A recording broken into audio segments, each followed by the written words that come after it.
लोकसभा निवडणुकीसाठीची कार्यक्रम पत्रिका आचारसंहिता आता कोणत्याही दिवशी कोणत्याही क्षणी जाहीर होऊ शकते। त्या पार्श्वभूमीवर देशातच नव्हे महाराष्ट्रातही चर्चा सुरू झालेली आहे, ती म्हणजे जागा वाटप कसं असेल। भाजपची पहिली यादी आलेली आहे, मात्र महाराष्ट्रापुरता बोलायचं झाल्यास महाविकास आघाडीमध्ये अजूनही या बाबतीतलं गाडं पुढे सरकलेलं नाही।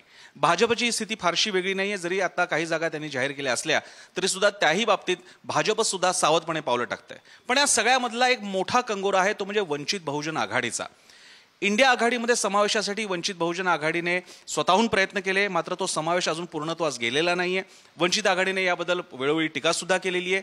दुसरीकडे काँग्रेस आणि शिवसेना एकीकडे वंचित आमचे समविचारी आहेत, आम्हाला त्यांना सोबत घ्यायचे असं म्हणत असलं तरी सुद्धा जागा वाटपाबाबत स्पष्टपणे काही ज्याला आपण निर्णायक गोष्टी म्हणू अशा प्रकारे कोणी निर्णयप्रत आलेलं नाहीये। या पार्श्वभूमीवर वंचितने नुकताच सादर केलेला एक मसुदा, एक सजेशन पत्र, ज्याच्यात थोड्या प्रमाणात वंचित आघाडीवर केलेली टीका, काही केलेल्या मागण्या किंवा काही केलेल्या सजेशन्स, या पार्श्वभूमीवर नेमकी वंचितची भूमिका तरी काय आहे, त्यांना जायचंय की नाही, किती अपेक्षा आहेत जागांची, यावर बोलण्यासाठी आपल्यासोबत आहेत वंचित बहुजन आघाडीचे अध्यक्ष प्रमुख, पक्षाचे प्रमुख ॲडव्होकेट बाळासाहेब आंबेडकर। आपण त्यांच्याशी बोलूयात। बाळासाहेब, तुमचं स्वागत आहे पुढारी।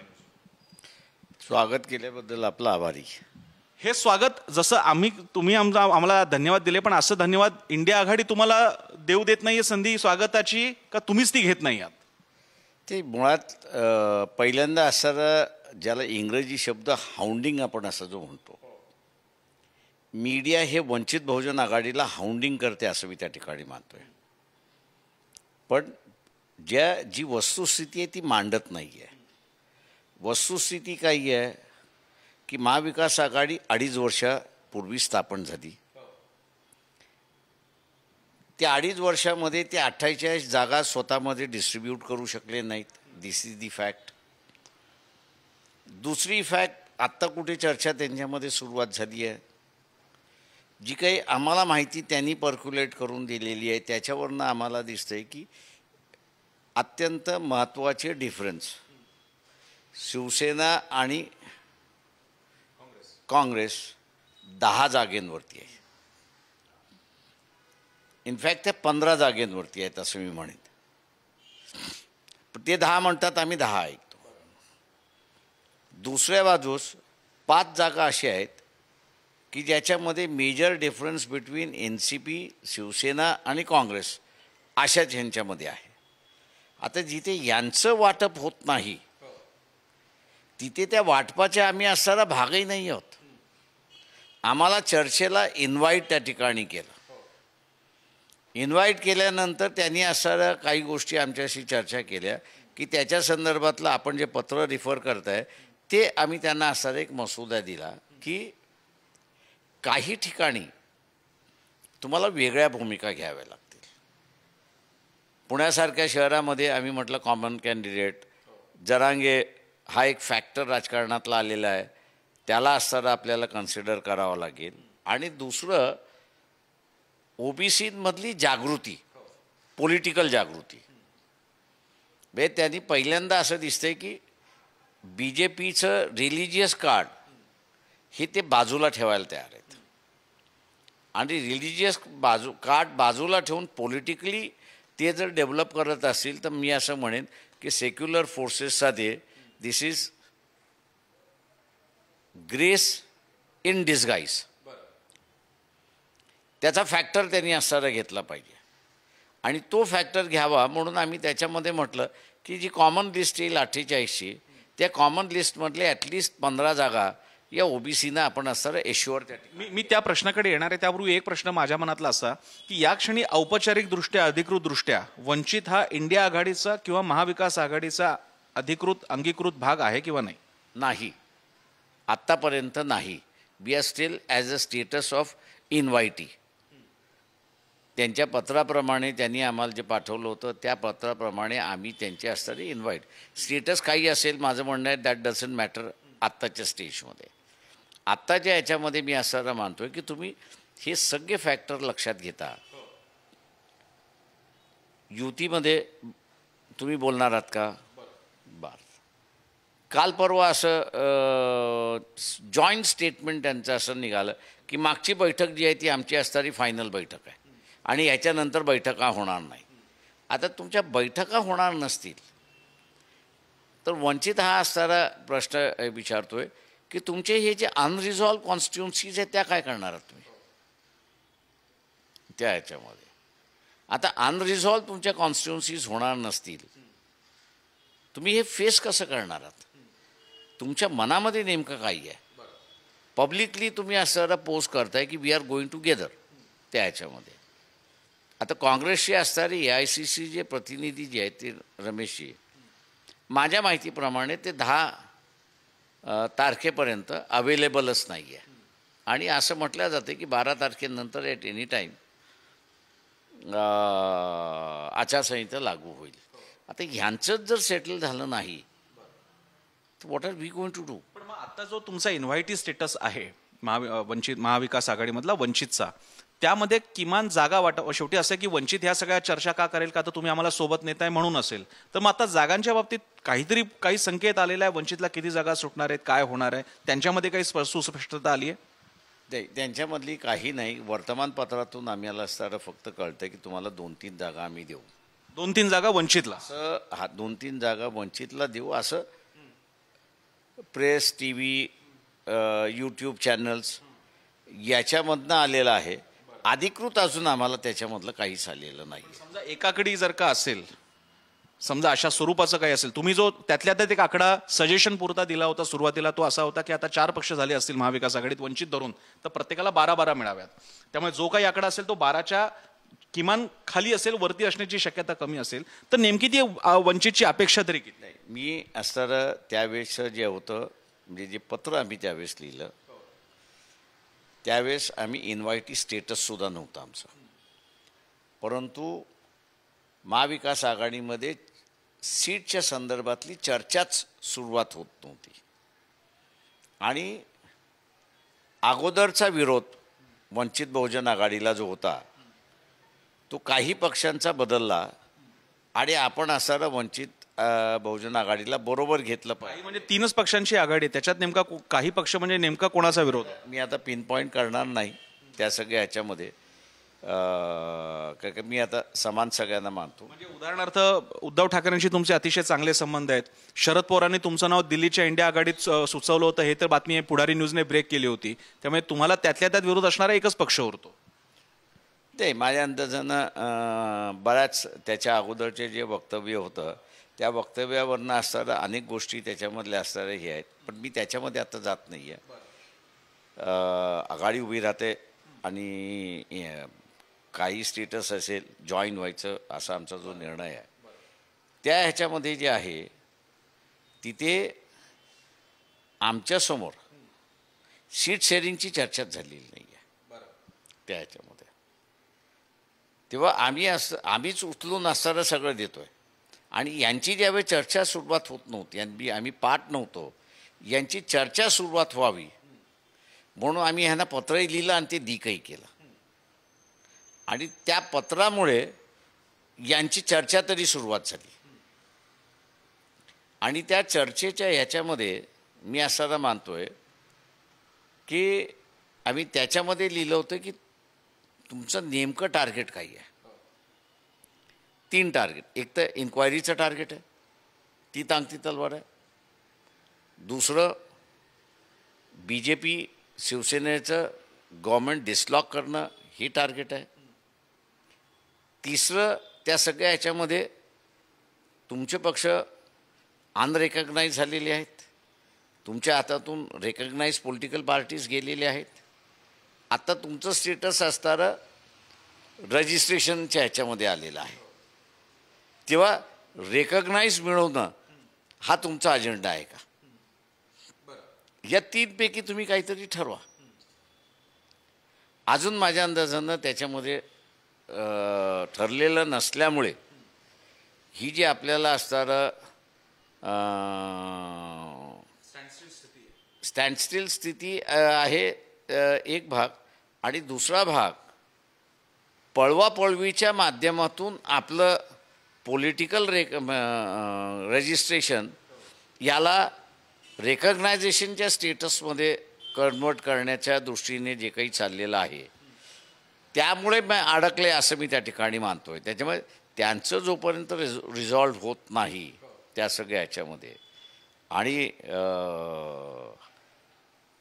वंचितची ज्यावेळेस तुम्ही असणारा अपेक्षा हे धरताय त्यावेळेस तुम्ही तिघांनी बसून ठरवलं पाहिजे की तुम्ही किती शेअर करायला तयार आहात. माझा तोच प्रश्न होता. त्याच्यामध्ये असणारं दोन आम्ही दिलं होतं. एक तर तुम्ही कलेक्टिव्हली आमच्याशी बार्गेनिंग करा, नाही तर तुम्ही ठरवल्यानंतर आम्ही तुमच्या 3 घटकांशी वेगवेगळं बार्गेनिंग करतो ना. आम्ही दोन्ही we are open to all. त्याच्यामुळे आम्ही असणारं कुठेही आमच्याकडून अडथळा होईल असे एकही स्टेप्स आमचे नाही आहेत. त्याच्यामुळे जे काही अडथळा आहे तो अडथळा त्यांचा अडथळा आहे की ते स्वतःमध्ये डिसाईड करू शकत नाहीत. एक तर वंचितला किती जागा द्यायच्या त्या कलेक्टिव्हली त्यांनी डिसाईड केलं असतं तर माझ्या अंदाजानं आम्हाला असताना कम्युनिकेट केलं असतं की आम्ही एवढे तुम्हाला देऊ शकतो. आता त्यांचंच ठरत नसल्यामुळे ते नाही, आम्ही त्यांना दुसरं ऑप्शन दिलं की तुम्ही ज्याला आपल्याला म्हणता येईल की तुमचं डिसाईड करा. आम्ही तिघा पक्षांशी बोलतो नाही इंडिपेंडेंट. त्याच प्रश्नाला रिव्हिजिट करायचं झालं तर 2019ला सुमारे 12 ते 15 जागांवरती ॲव्हरेज काढला तर 80 ते लाखभर मतं वंचितला मिळालेले, सगळ्यांचं ॲव्हरेज करायचं झालं तर. सो नेमका हा आकडा मी जसं मगाशी पहिलाही प्रश्न विचारला, हा एकतर 12च्या आत असू शकतो, किमान 12 असू शकतो. तर ही नेमकी वंचितची एक स्ट्रॅटेजी किती जागांवरती येऊ शकतो? 12च्या वरती. त्यांनी म्हणजे हा it's a part of discussion. माझं म्हणणं असं आहे म्हणजे हा 12 हा हा हा काय बेसलाईन आहे असं मी त्या ठिकाणी मानत नाही आहे. आज माझं म्हणणं असं आहे की बिटवीन NCP शरद पवार आणि उद्धव ठाकरे शिवसेना या सगळ्या ह्याच्यामध्ये मी जसं म्हटलं की त्यांची फर्स्ट प्रायोरिटी काही आहे to convert their party from registration to रेकग्नायझेशन.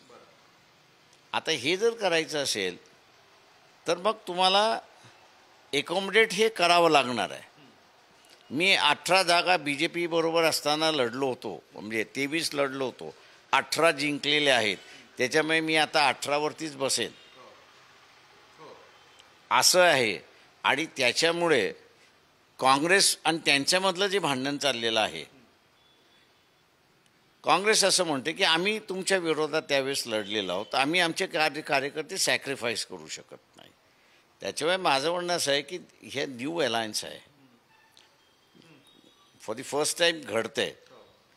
गेली 25 वर्ष हे एकमेकांच्या विरोधात लढत आलेले आहेत. तेव्हा गिव्ह अँड टेक हे धोरण जर होणार असेल तर मला असं दिसतंय की शिवसेना आणि काँग्रेस यांच्यामधलं असणारं सेटलमेंट होऊ शकेल किंवा 5 जागेंमध्ये तिघांचं जे भांडण चाललेलं आहे त्याचं असणारं सेटलमेंट होऊ शकेल. आता त्यांचं जोपर्यंत सेटलमेंट होत नाही तोपर्यंत आमचा प्रश्न येतच नाही आहे. त्याच्यामुळे असणारा मला आत्ताच्या गेल्या 4 दिवसापासून मी जे बघतोय ते हे हायलाईट करण्यापेक्षा प्रेस वंचितलाच हाऊंडिंग करत बसलेली आहे. तुम्ही किती जागा जाणार, तुम्ही जाणार की न जाणार. अरे आम्ही तर म्हणतो by we are going to wait till the last की यांची भांडणं रिझॉल्व्ह होईपर्यंत आम्ही थांबणार आहोत. आणि त्यांनी आम्हाला एकॉमोडेट त्यावेळेस मग तिथे केलं पाहिजे, ही तर आमची भूमिका आहे. तुम्ही आता एक मुद्दा मांडता म्हणालात, त्या अर्थानं जर का म्हणायचं झालं तर या महाविकास आघाडीमध्ये त्यातल्या त्यात स्ट्रॉंग तर उलट काँग्रेसच आहे, कारण दोन्ही पक्षांचं रिकग्निशन सुद्धा गेलेले, त्या अर्थानं त्यांची निगोशिएशनची लेवल थोडीशी कॉम्प्रोमाइज झालेली आहे. सो तुम्ही एक प्रकारे सल्ला देता राष्ट्रवादी आणि शिवसेना. असं म्हणेन निगोशिएशनची नाही, मी असं म्हणणार आहे त्याच्यामध्ये की हा फॅक्टर लक्षात घेता मी मागेही म्हणालो होतो की काँग्रेस पार्टीने स्वतःचा असणारं पहिल्यांदा गोल सेट करावा. काँग्रेसचे 2 गोल आहेत की ज्यांना ते अडचण येतात आहेत असं मी त्या ठिकाणी मानतोय. खरगेंच्या माध्यमातून ते ऑल ऑपोजिशन एकत्र करण्याचं बघतात आहेत आणि दुसऱ्या बाजूला राहुल गांधीच्या यात्रेमधून ज्यांच्याबरोबर ते बसतात आहेत त्यांना फिनिशिंग ऑफ करण्याच्या मार्गामध्ये लागलेले आहेत. त्याच्यामुळे काँग्रेस ज्यांना अलायन्स करायला मागते त्यांच्या मनामध्ये भीती निर्माण करते. न्याययात्रेच्या माध्यमातून न्याययात्रेच्या ह्याच्यामुळे भीती निर्माण झालेली आहे आणि भीती झाल्यामुळे तुम्हाला इमिजिएट रिॲक्शन्स त्या ठिकाणी दिसल्या त्या ममता बॅनर्जीकडून रिॲक्शन दिसल्या, तुम्हाला असणाऱ्या एस पीकडून रिॲक्शन दिसल्या, आणि तुम्हाला बिहारमध्ये लालू प्रसाद यादव नितीश यांच्याकडून दिला. Nitish straight away walked away त्या सगळ्या ह्याच्यामध्ये, ब्लेमिंग कि हमने आपसे कहा था कि इनका कॅरेक्टर ही ऐसा है, हे स्टेटमेंट करून तो असणारा वॉकओव्हर झाला. आता एका तलवारीमध्ये एका वेळेस तुम्ही म्हणजे एका म्यानामध्ये तुम्ही दोन तलवारी कशा ठेवणार आहात? त्याच्यामुळे खरगेंचे जे ॲडवायसर आहेत संकपाल, ते मला ज्यावेळेस भेटायला आले त्यावेळेस मी त्यांना म्हटलं, त्यांना सर हा तुम्ही एक तलवार एका वेळेस चालवा. एक तर हे सेंट्रल गव्हर्नमेंट डिसलॉक करण्याचा असणारी तलवार चालवा, किंवा 2029ला आम्ही असणारं टार्गेट करणार आहोत आणि आमची पार्टी आम्ही असणारं वाढवणार आहोत. दोन गोष्टी तुम्ही एका वेळेस करू शकत नाही आहे. आणि मग मी असं म्हणेन की त्यांनी जर वरचं डिसलॉक करण्याचं असणारं धोरण जर ठरवलं असतं, की जे हॉचपॉच मला असणारं दिसते, त्या ह्याच्यापेक्षा एक फॉर्म्युलेटिव्ह पॉलिसी त्यांनी असताना निर्माण केली असती, तर हे जे कन्सर्न्स आहेत रिजनल पार्टीचे ते त्यांना व्यवस्थितरित्याने ॲड्रेस करता आले असते. त्याच्यामुळे असणारं त्यांची हॉचपॉच पॉलिसीमुळे त्यांना डिसाईड करता येत नाही. नवीनच मुद्दा समोर आलेला आहे की भारत जोडो किंवा भारत न्याय यात्रा यामुळे इंडिया आघाडीतले छोटे पक्ष, प्रादेशिक पक्ष यांना थ्रेट वाटते, असा एक वेगळा त्यांनी असं व्यक्त केला ना. मी कशाला, ममता बॅनर्जींनी व्यक्त केला, अखिलेश यादवनी असणारं हे केलं. इवन माझ्या माहितीप्रमाणे अपना दलच्या असणाऱ्या डॉक्टर पल्लवी, की ज्या BJPकडे वळणार आहेत असं जे तिन्ही असणारं व्यक्त केलेलं आहे. नितीशने असणारं त्यावेळेस व्यक्त केलं. त्याच्यामध्ये असणारं ज्याला आपण म्हणतो की लालू प्रसाद यादव यांनी असणारं व्यक्त केलं. म्हणजे नॉर्दर्नमधले त्यांचे जे मित्र होते सगळेच मित्रांनी त्यांना असणारं हे केलं ना. बरं, मध्य प्रदेशमध्ये ते एकटेच आहेत, छत्तीसगडमध्ये ते एकटेच आहेत, त्याच्यामुळे त्यांना असणारं तिथे इश्यू नाही. पण जिथे तुम्ही अलायन्स करायला मागताय त्या अलायन्स पार्टनरला एश्युअर तुम्ही करायला तयार नाही आहेत. हेच चित्र, हेच जे बाकीच्या राज्यांची आणि पक्षांची नावं घेतली, तुम्हाला असं वाटतं हाच प्रभाव महाराष्ट्रात सुद्धा जाणवतोय शिवसेना, उद्धव ठाकरे आणि शरदचंद्र पवारांबाबतीत? इंडिया आघाडी आणि म्हणजे भारत जोडो न्याय यात्रा आणि इथले प्रादेशिक पक्ष? ते मी काही त्यांच्या बैठकीमध्ये फार बसलेलो नसल्यामुळे, एकच बैठकीमध्ये बसलेलो आणि त्या बैठकीमध्ये या चर्चेपेक्षा इलेक्शन फेस कसं करावं आणि कुठले हे घ्यावे ते डिस्कशन आमचं त्याच्यावरतीच झाल्यामुळे, आणि मला जो आम्ही खलिता लिहून गेलो होतो की काय काय झालं पाहिजे त्याच्यावरतीच असणारी चर्चा ही झालेली मला दिसली. त्याच्यामुळे यांचं नेमकं आतमध्ये तिघांची काय चर्चा आहे याची आम्हाला काही कल्पना नाही आहे. मी तुमच्या त्या प्रेस नोटकडे येतो जी काही दिवसांपूर्वीच तुमच्या पक्षाकडनं आली होती. त्यातली काही वाक्य मी सांगतो. वंचित बहुजन आघाडीबद्दल महाविकास आघाडीची लपवाछपवीची रणनीती आणि उदासीन वृत्ती लक्षात घेऊन याआधी वंचितनं ज्या मतदारसंघात निवडणुकीची पूर्ण तयारी केली होती त्या लोकसभा मतदारसंघांची यादी वंचितने तयार केली होती. सो ही जी वाक्यरचना आहे ही थेट आरोप करणारी आहे. त्याच्यामध्ये तुम्ही शब्द वापरलेला आहे लपवाछपवी, उदासीन वृत्ती. खरंच या महाविकास आघाडीला तुम्ही हवे आहात? आणि जर का समजा याबाबतीत काही लपवाछपवी, उदासीन वृत्ती असेल तर ती तिघांपैकी नेमकी कोणाची? कोणी झारीतलं शुक्राचार्य ठरतंय? ते मी जसं म्हणालो की तिघं बसतात, ते म्हणतात तुम्ही बाहेर बसा, आम्ही बाहेर बसतो. त्यांची आतली काही चर्चा होते ती आम्हाला शेअर होत नाही. आम्हाला जे काही म्हणायचं ते आम्ही त्यामध्ये म्हणतो. त्याच्यामुळे तुम्हाला आम्हाला पार्टनर घ्यायचं आहे. मलाही बाहेर बसवलं गेलं, तुम्हालाही बाहेर बसवलं गेलं स्वतः बाळासाहेब आंबेडकर. मी स्वतः नाही, पक्षाचे जे प्रतिनिधी गेले त्या सगळ्या याच्यामध्ये. त्याच्यामुळे असणारं त्यांची असणारी एक बैठक आहे आणि त्या सगळ्या याच्यामध्ये आहे. आता जे प्रतिनिधी गेलेत, तुमची वेगळी चर्चा करायची असेल तर तुम्ही वेगळ्या वेळेस करा ना. तुम्ही ह्यांना बोलवण्या वेळेस कशाला करताय? त्याच्यामुळे माझं म्हणणं असं आहे त्याच्यामध्ये की तुम्ही काहीतरी लपवताय, छुप्या रीतीने करताय की जे आमच्या लक्षात येऊ नये. आम्ही पत्रामध्ये मांडलं की ही ॲटिट्यूड आम्हाला तुमची दिसली. तुम्हाला कंटिन्यू करायचं असेल तर तुम्ही कंटिन्यू करा, आम्हाला काही त्याच्यामध्ये ऑब्जेक्शनेबल नाही. पण आमच्याशी जे बोलणार आहात ते ॲटलिस्ट प्रामाणिक झालं पाहिजे, एवढंच आम्ही फक्त अपेक्षा आहे. तुम्ही आता रिसेंटली एक जागा तर स्वतःची जाहीर केलेलीच आहे. 2 जागांबद्दलचं तुम्ही स्पष्टीकरण दिलं की ते वंचितच्या सजेशन जिल्हा युनिटचं ते आमची अधिकृत भूमिका नाही आहे.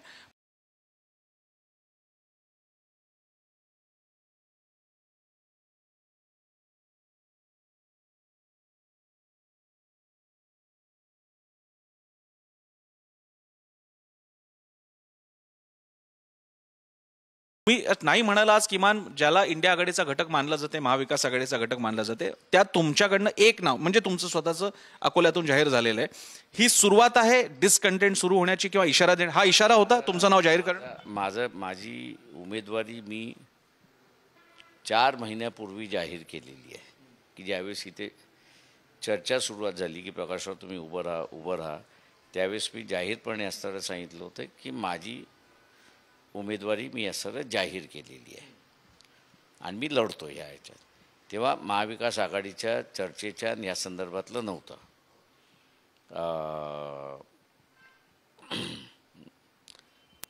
त्या ह्याच्यामध्ये त्याच्यामुळे असं माझी उमेदवारी ही महाविकास आघाडीला मी आजही म्हणतो आहे, तुम्हाला लढायचं आणि तुम्हाला मला लढवायचं असेल तर मी सोडायला तयार आहे, तुम्ही लढवा. आम्ही जाहीर झालो आहे म्हणून हार्ड अँड फास्ट बसलो आहे असं नाही आहे. मला आज असणारं बीड आहे की जिथे नाही, सांगली तर नाही, बीड आहे की जिथे बोथ वंजारी आणि मराठा जी टोकाला भांडणं गेलेली आहेत, त्या दोघांचं म्हणणं असं आहे की तुम्ही इकडनं आमची भांडणं मिटवा. त्या ह्याच्यामध्ये आणि म्हणणं आहे की तुम्ही प्रचाराला येऊन लढायचं असेल तुम्ही लढा. इथे फक्त प्रश्न हा आहे त्याच्यामध्ये की नेमकं तुमचं सेटलमेंट होत नाही आहे. बीडमध्ये आहात तुम्ही इंटरेस्टेड, म्हणजे मागणी झालेली आहे पण तुम्ही आहात? अजिबात नाही. अकोल्यातच मी लढणार आणि एकच लढणार. सोलापूर लढणार नाही, उरलेलं कुठल्याही लढणार नाही. सोलापूरची पण चर्चा, सोलापूरची पण होते आणि उद्धव सेनेकडून मला असणारं साऊथ सेंट्रलची सुद्धा त्यांना सांगूनही ते आज ती चर्चा करतायत नाही प्रकाशरावात लढतील अशी ते त्यांच्याकडची चर्चा आहे, सेनेकडची आहे. इश्यू तो नाही आहे. इश्यू हा आहे त्याच्यामध्ये की यांची भांडणं बोथ प्रिंट आणि इलेक्ट्रॉनिक मीडिया जी हायलाईट केली पाहिजे ती होत नाही आहेत. ती हायलाईट झाली तर कदाचित माझ्यानंतर रिझॉल्व्ह होण्याचा मार्ग तरी होईल. आणि ते न होता मी असं बघतोय की वंचित आघाडी किती सीट मागतंय, तुम्ही जाणार का, तुम्ही काय करणार का, तुम्ही हे करणार. अरे जिथे त्यांचंच कुठं खरं नाही आहे तिथं आमचं काय त्याच्यामध्ये. एक ब्लंट प्रश्न विचारतो, या सगळ्यामध्ये एक असं जसं तुम्ही म्हणालात एक असं नॅरेटिव्ह प्रस्थापित करण्याचा प्रयत्न होतोय किंवा सारखं बोललं जातंय की वंचित नीट स्वतःचा आकडा सांगत नाही, अपेक्षा सांगत नाही, टीका टिप्पणी जाहीररित्या करते, पत्र लीक करते. वंचितलाच ही महाविकास आघाडीत यायचं नाहीये आणि मग अपॅरेंटली जो सगळ्यात कोणत्याही पक्षासाठी थोडासा अपमानास्पद ठरेल असा की अपॅरेंटली याची मदत भाजपलाच होणार आहे. या आरोपाकडे तुम्ही कसं पाहता? काही हितसंबंधी जाणीवपूर्वक पसरवतायत, काय म्हणणं आहे? मागच्याही वेळेस काँग्रेसचे किती ठिकाणी असणारे डिपॉझिट गेली हे आपण बघितलं पाहिजे.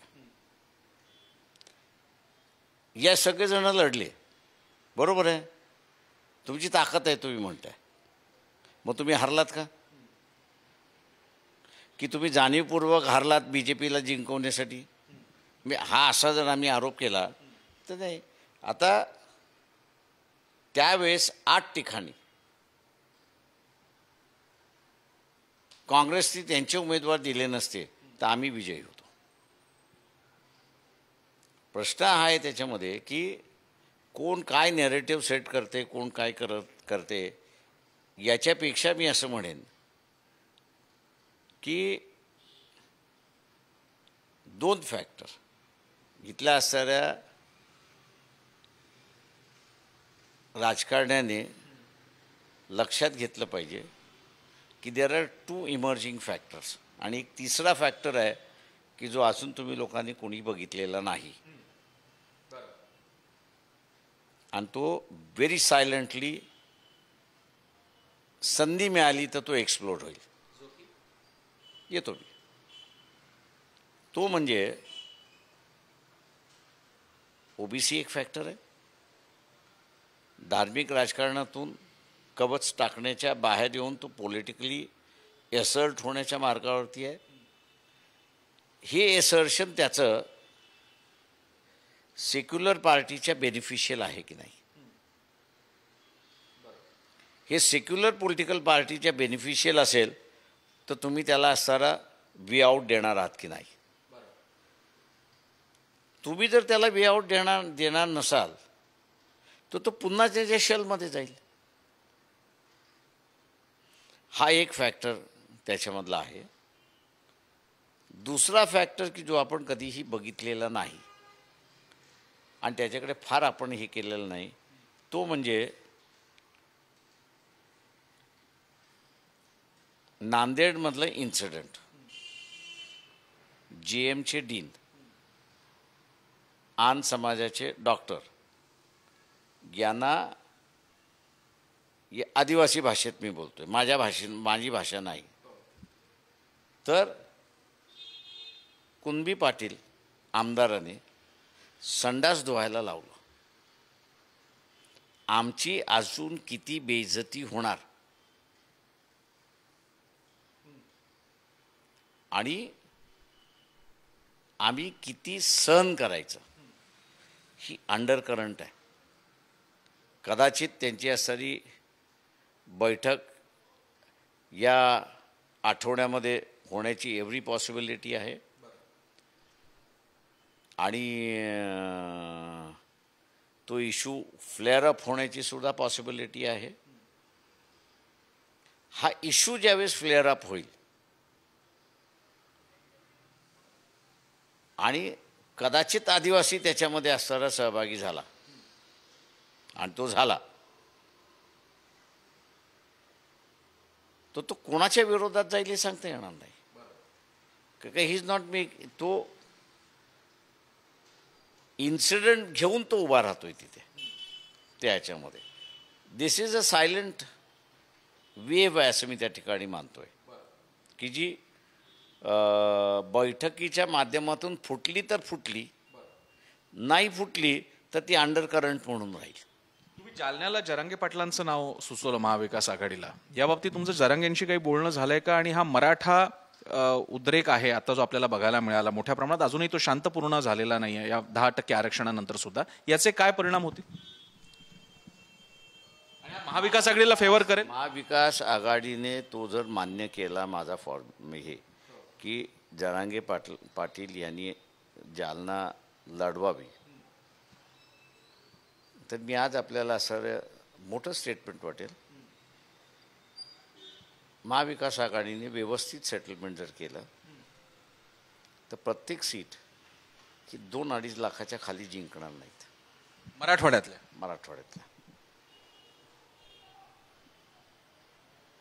मराठवाड्यातल्या जिंकतील. नगर जिल्ह्यामध्ये त्याचा इफेक्ट येईल आणि सांगलीला आम्ही जो उमेदवार, म्हणजे सांगली सीट आम्ही सोडणार नाही आहोत, ती मागणारच आहोत. त्याच्यामध्ये डबल केसरी याला जे चंद्रहार पाटील याला जर एक्सेप्ट केलं तर ती जी सायलेंट वेव्ह आहे जरांगे पाटील यांची, ती BJPला कुठेच पणपू देणार नाही. काँग्रेसचे विशाल पाटील आहेत, उपाध्यक्ष आहेत ते, आणि काँग्रेसचे नेते पण आहेत. असू द्या ना. तिथे असताना मागच्या वेळेस आम्ही असं 3 लाखाच्या वरती मतं घेतलेली आहेत ना, त्याच्यामुळे असं हे करता येत नाही ना. आम्ही असं मतदार जेव्हा घेतलेले आहेत त्या मतदारसंघामधला तो मतदारसंघ कॉम्प्रोमाइज नाही करणार आहोत. जिथे 3-3 लाख मतं आम्ही घेतलेली आहेत तिथे तुम्ही फक्त एखादं नाव कोणाचं तरी टाकणार आणि 3-3, 4-4 वेळा हारलेले जे आहेत त्यांना पुन्हा तुम्ही म्हणणार द्या, ते नाही. काही सीट्सवरती जे आहे मी असं जे म्हणतोय ते की जिथे वेव्स तयार होणार आहेत तुम्ही एक्सेप्ट करा ना. माझं म्हणणं असं आहे की तुम्हाला नेमकं काय करायचं आहे, तुमची पार्टी वाढवायची आहे की वरचं डिसलॉक करायचं आहे. पार्टी वाढवायची असेल तर मग युती करू नका कोणाशी, 48-48 लढा. जर तुम्हाला वरचं डिसलॉक करायचं असेल ते तुम्हाला ॲडजस्टमेंट करावं लागतील. त्या ॲडजस्टमेंटमध्ये जी माणसं वेव्ह तयार करतील त्यांना तुम्ही एक्सेप्ट केलं पाहिजे. एक आपण आता म्हणजे महाविकास आघाडीबद्दल बोललो, थोडं शेवटाकडे येत असताना भाजपबद्दल बोलूया. आत्ता महाराष्ट्रात भाजपच्या बाबतीतलं काय वातावरण तुम्हाला दिसतंय? मोठ्या प्रमाणात त्यांचे केंद्रीय नेतृत्व सारखं महाराष्ट्रात येत आहे. अमित शहांचा दौरा अकोल्यामध्ये होतोय. बाकीचेही लोक येत आहेत. मोदी मधल्या काळात 2-3दा येऊन गेले महाराष्ट्रात. याकडे आपण कसं पाहता भाजपच्या दृष्टीने? एक सायलेंटली सांगतो तुम्हाला, यांनी 2021मध्ये राज्यसभेमध्ये त्यांनी उत्तर देताना कमिट केलेलं आहे की 19 लाख फॅमिलीज ज्या हिंदू आहेत त्यांनी आपलं नागरिकत्व सोडून देऊन ते उरलेल्या देशाचं नागरिकत्व घेतलेलं आहे.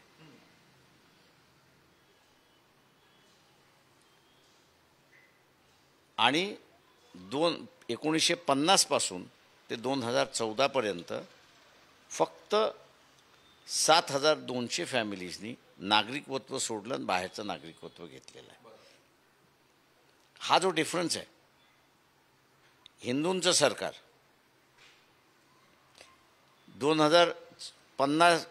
1950 ते 2014 सेक्युलर सरकार, एक टर्म अटल बिहारी वाजपेयीचा सोडला तर त्या पिरियडमध्ये हिंदूंचं नागरिकत्व सोडणं हे कमी आहे. पण ज्या पिरियडमध्ये हिंदुत्वादीचं सरकार जे आहे त्यामध्ये नागरिकत्व सोडणं हिंदूंकडून हे फार मोठ्या प्रमाणात आहे. आणि त्याच्यामुळे सनातन आणि RSS या दोघांना याचं उत्तर देणं फार कठीण झालेलं आहे.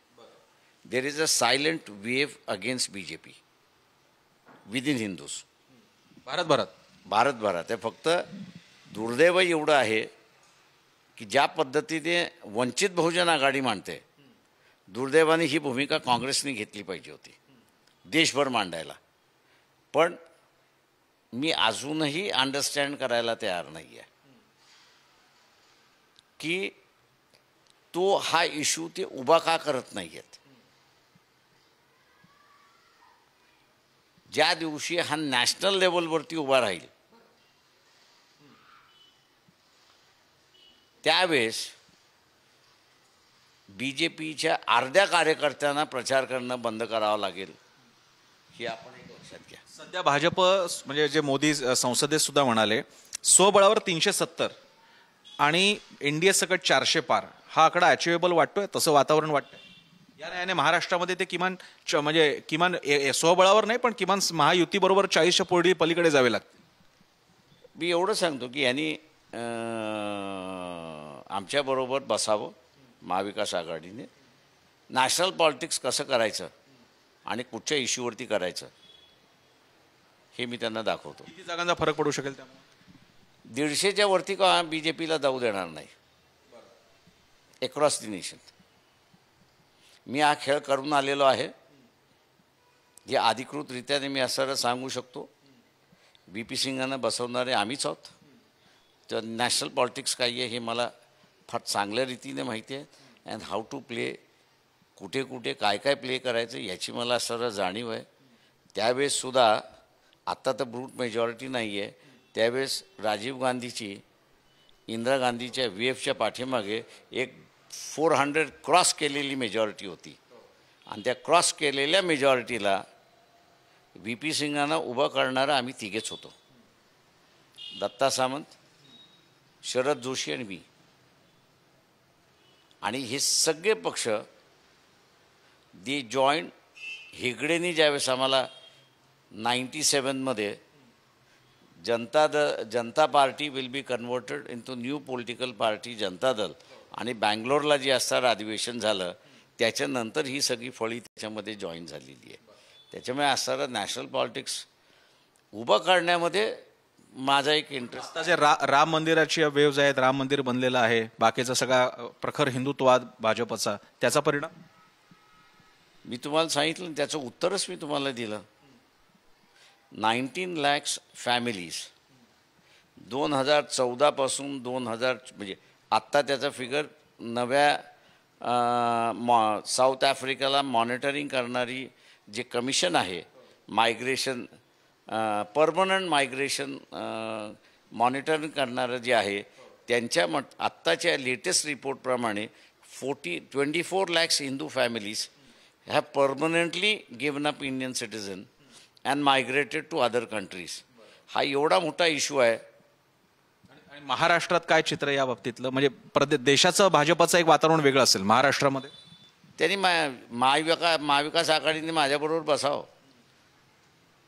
मी बसल्यानंतर मग किती सीट्स आणतोय हे त्यांना मी फिगर देतो. आता महायुतीचा स्वतःचा दावा 42-46 अचिवेबल आहे भाजपसाठी. सिच्युएशन माझ्या अंदाजानं काय होते त्याच्यावरती अवलंबून आहे. त्याच्यामुळे आज असणारं कोणाचं अचिवेबल आहे, कोणाचं अचिवेबल नाही, याच्याबद्दल सांगणं कठीण आहे. त्याच्यामध्ये पॉलिटिकल सिच्युएशन एकदा फायनल झाली की मग त्याच्यावरती आपल्याला भाष्य करतात. शेवटचा प्रश्न, वंचित किती काळ या आघाडीच्या बैठकीसाठी थांबणार आहे? कारण आता दिवस जात चाललेले आहेत, कोणत्या क्षणी शेड्यूल बाहेर येईल निवडणूक आयोगाकडून. त्यामुळे महाविकास आघाडी जायचं की नाही, सीट शेअरिंग आहे किंवा किती, याची काही डेडलाईन तुम्ही देणार आहात महाविकास आघाडी? नाही, आम्ही असं we are going to wait till the last. हे होते प्रकाश आंबेडकर, बाळासाहेब आंबेडकर, वंचित बहुजन आघाडीचे प्रमुख नेते, अध्यक्ष, आणि त्यांनी अनेक गोष्टी सांगता असताना अनेक गोष्टी सुचवल्या सुद्धा आहेत. आता महाविकास आघाडी त्याला प्रतिसाद कसा देते, आणि सगळ्यात मोठा दावा त्यांचा, जर का राष्ट्रीय पातळीला त्यांची साथ महाविकास आघाडीने, इंडिया आघाडीने घेतली तर भाजप 150 जागांवरती रोखता येऊ शकतो, असा विश्वास सुद्धा त्यांनी व्यक्त केला. कॅमेरा पर्सन कुणालचं, प्रसन्न जोशी, पुढारी न्यूज, अकोला.